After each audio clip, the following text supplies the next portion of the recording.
Half an our our students. Paper over sir. అప్పుడే అయిపోయిందా? ఇదేమన్నా పుష్కరాల మేడం, 12 ఏళ్ళకి ఒకసారి అవడానికి. Silence silence. పరీక్షలకు కాపలా కాయగలరు తప్ప జీవితాలకు కాపలా కాయలేరు. ప్రేమలో ఎప్పుడూ ప్రేమికులే గెలుస్తారు. అన్నయ్య, నువ్వు పెట్టాల్సిన చీరా సారే లేకుండానే వెళ్ళిపోతున్నాను. సారీ. ఈ సంగతి మనం రిపోర్ట్ చేయాలి.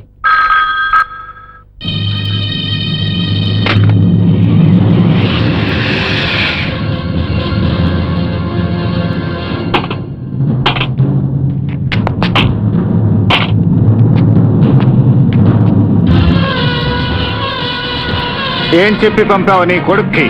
పరీక్షలు రాయమని కాదు, జీవితంలో గాడి తప్పమని. అది నువ్వు చెప్పి పంపుంటావు. నేను ఇంట్లో ఉండి ఉంటే జ్యోతిని గడప దాటనిచ్చేవాడిని కాదు. క్యారెక్టర్ లేని పిల్లని ఎన్నాళ్ళు గడప చాటున ఆపగలవు? జైలు కూడు తిని తిరిగి వచ్చేసరికి రక్తం విరిగిపోయిందా? నా చెల్లెలు నీ చెల్లెలు రక్తం పంచుకు పుట్టిందన్న జ్ఞాపక శక్తి తరిగిపోయిందా? జైలు కూడు తినిపించిన వాళ్ళ మీద పొగ తీర్చుకోమంటోంది. నీ వల్ల కాదు. నీ వల్ల అయితే కాల్చు. మరి కాల్చవలసింది నిన్ను కాదు, నీ కొడుకు పొగరమోత్తనాన్ని.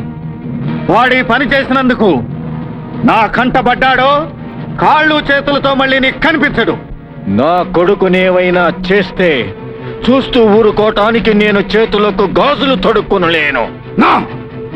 ఈ సంఘర్షణకి నేనే ముగింపు పలుకుతాను. అప్పుడు పేలే తూటా నాదే, పేల్చే తుపాకీ నాదే.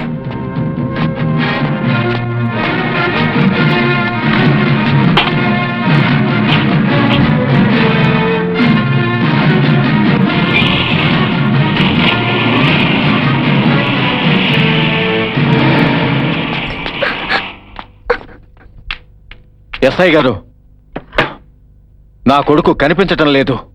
సార్, నాకు చిన్న డౌట్. ఎవరైనా మర్డర్ చేసుంటారేమో. చెప్పండి సార్. ఎస్ఐ గారు, నా చెల్లెలు కనిపించడం లేదు. రిపోర్ట్ రాసుకోండి. వాళ్ళ అబ్బాయి కనిపించట్లేదు, మీ చెల్లెలు కనిపించట్లేదు. నాదో చిన్న డౌట్ సార్. కొంపదీసి వాళ్ళిద్దరూ కలిసి లేచిపోలేదు కదా? Sorry sir. సార్, నేనేమన్నా తప్పుగా మాట్లాడానా సార్? వాళ్ళు రిపోర్ట్ ఇవ్వడానికి వచ్చారు. వివరాలు రాసుకోక ఆరాల్ని కెందుకురా? Excuse me sir. చెప్పండి సార్. కాలేజీకి పరీక్షకు వెళ్ళిన నా కొడుకు కనిపించటం లేదు. కాలేజీకి పరీక్ష రాయడానికి వెళ్ళిన నా చెల్లెలు కనిపించడం లేదు. అయితే ఇందాక నేను చెప్పినట్టు 24 గంటల లోపల నా కొడుకును పట్టివ్వకపోతే నీ మెడ మీద తలకాయ ఉండదు. 23 గంటల్లో నా చెల్లెల్ని వెతికి పట్టుకోవాలి, లేకపోతే మీ పోలీస్ స్టేషనే ఉండదు.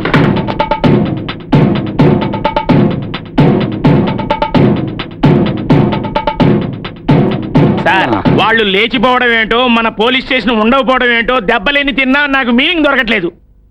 ఒరే 399 సార్, ఈ 2 ఫోటోలు చూస్తుంటే నాకు చక్కటి ఆలోచన వస్తోందిరా. ఏంటి సార్? అన్నయ్య, రేపో మాపో ఆ ధనం చేసి ₹1 కోటి తిరిగిచ్చినా తీసుకోను, నాకు ఆ రంగురాళ్ల భూమే కావాలి అని అడిగితే? అదేమిటో గాని తల్లి మొగుడా, 3 సార్లు రాష్ట్రంలో ప్రభుత్వాలు మారినా మీ చేతికి మాత్రం ఆ రంగురాళ్ల భూమి అందడం లేదు. పిచ్చినా కొడక, ఒక గవర్నమెంట్ ఉంటే పైనుంచి కింది దాకా ఏదో ఒక పార్ట్ పట్టుకుని పని చేయించుకోవచ్చు. గంటకో గవర్నమెంట్, అరగంటకో గవర్నమెంట్, పావు గంటకో గవర్నమెంట్ మార్చేస్తే ఎలా? సార్ నమస్కారం సార్. పిలవకుండా తుపాకీ వచ్చినా, పిలిస్తే లపాకి వచ్చినా చేతి నిండా ఖర్చే. ఖర్చు అయితే మాత్రం ఏం సార్, కోట్లు మిగిలే పథకంతో పంపించారు మా ఎస్ఐ గారు. ఏమిటది? ఇవిగో, ఇవి చూడండి. వీడు బొబ్బెలి పౌరుషం ఉన్న సుబ్రహ్మణ్యం కొడుకు. ఈ అమ్మాయి పల్నాటి సింహం లాంటి కిషోర్ చెల్లెలు. బాగుంది, నేను పెళ్లి చేసుకుంటా. నోరు పోయి, జ్యోతి నాదిరా. ఆ అమ్మాయిని నేను పెళ్లి చేసుకుంటా. పెళ్లి చేసుకోవడానికి అసలు వాళ్ళు ఉంటేగా, వాళ్ళు ఎప్పుడో లేచిపోయారు. లేచిపోయారా? ఆ కిరణ్ గారికి నాకంటే పురాణ నాలెడ్జ్ ఎక్కువగా ఉన్నట్టుంది. శ్రీకృష్ణుడు రుక్మిణి లేవనెత్తుకుపోయినట్టుగా లేపుకుపోయాడు జ్యోతిని. లేపుకుపోతే పట్టుకొని వాళ్ళకి అప్పచెప్పం, మీకు అప్పచెబుతాం. అదనమాట. వీళ్ళని అడ్డం పెట్టుకొని రంగురాళ్ల భూమి జోలికి రావద్దని కిషోర్ని భయపెడతాను. అక్కడ భయపెడతారు సరే, మరి ఇక్కడేం పెడతారు? ఇది నా కోరిక కాదు, మా ఎస్ఐ గారి ఆర్డర్. అదనమాట. ఇది పెడతాను. కిరణ్, మనకి స్టేట్ లో సేఫ్టీ ఉన్నట్లేదు. స్టేట్ లో కాదు, ప్రస్తుతం మనకి స్ట్రీట్ లో కూడా సేఫ్టీ లేదు. అదేంటి? అడు చూడు. అసలు విషయం ఏంటంటే ఏంటి? వీళ్ళిద్దరూ ప్రేమించుకొని ఆ. కాలేజీ నుంచి పారిపోయారంట. ఆహా. ఈ కేసు మా ఎస్ఐ గారికి వస్తే ఎస్ఐ గారికి మినిస్టర్ గారి ప్రోగ్రామ్ ఉండి ఈ కేసు నాకు అప్పగించారు. ఓహో. అంచేత వీళ్ళిద్దరిని పట్టుకొని ప్రమోషన్ కొట్టేస్తా చూడు. ఇప్పటి నుంచి ఈ పని మీదే ఉంటా. ఆ. ఆ? కమాన్ రన్, ఒలింపిక్స్ గుర్తించుకో. ఏంటి ఈ వయసులో వీళ్ళ కంగారు? ఆ వీళ్ళే వాళ్ళే వీళ్ళు ప్రమోషన్ కొట్టేశా. ఓ ప్రేమికులారా ఆగండి, నా ప్రమోషన్ పోగొట్టకండి, ఆగండి.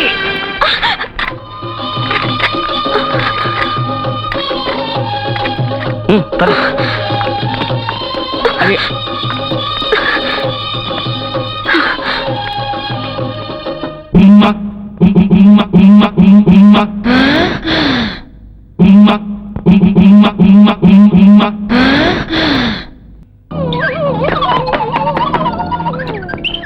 ఏయ్ ఆగండి.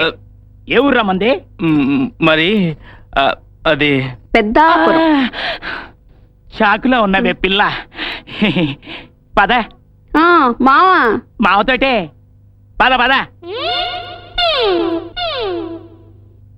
ఆ. అమ్మో. ఆ, ఇదో అందమైన దీవి. ఆ. అపో. ఆ. జాగ్రత్త. రండి పదండి. రా రా జాగ్రత్త. మెల్లిగా మెల్లిగా. ఆ. సార్, మా ఎస్ఐ గారు అర్జెంట్ గా మినిస్టర్ గారి ప్రోగ్రామ్ నుండి నన్ను పంపించారు. అసలు వాళ్ళు దొరకలేదు, కానీ వీళ్ళు దొరికారు. లంబాడీలా ఎల్లప్పవే నే ఒంగోలు పొట్ల గిత్తనే. అబ్బో లంబాడి పిల్ల, లంబాడి దెబ్బ కొట్టింది. ఏయ్. నమస్తే గురు. అబ్బో ఉమ్. లంబాడి చాలా బాగుంది. అన్నయ్య ఏమిట్రా? ఎలా బాగుంది. కీచక, అన్నయ్యను నేనుండగా తమ్ముడికి చెడ్డ ఆలోచనలు రాకూడదు. తల్లి మొగుడా, కుర్రాళ్ళం మేముండగా ఈ వయసులో మీకు పడుచు పిల్ల కావాల్సి వచ్చిందా? అయ్యగారు చాలా మంచి ఆయన, బాగా డబ్బులు ముట్ట చెబుతాడు. పుచ్చుకోండి. వెళ్ళేటప్పుడు మన అగ్రిమెంట్ గుర్తుందిగా, స్టేషన్కి వచ్చి 10% కమిషన్ ఇచ్చేసి వెళ్ళిపోండి. ఇడిచెమ్మాడా, నేను నిజంగా లేడీని అనుకుని ప్రొసీడ్ అయ్యేటట్టున్నాడు. అంటే నిన్ను రేప్ చేస్తాడేమో. ట్రై చేయని, షాక్ తిని చేస్తాడు.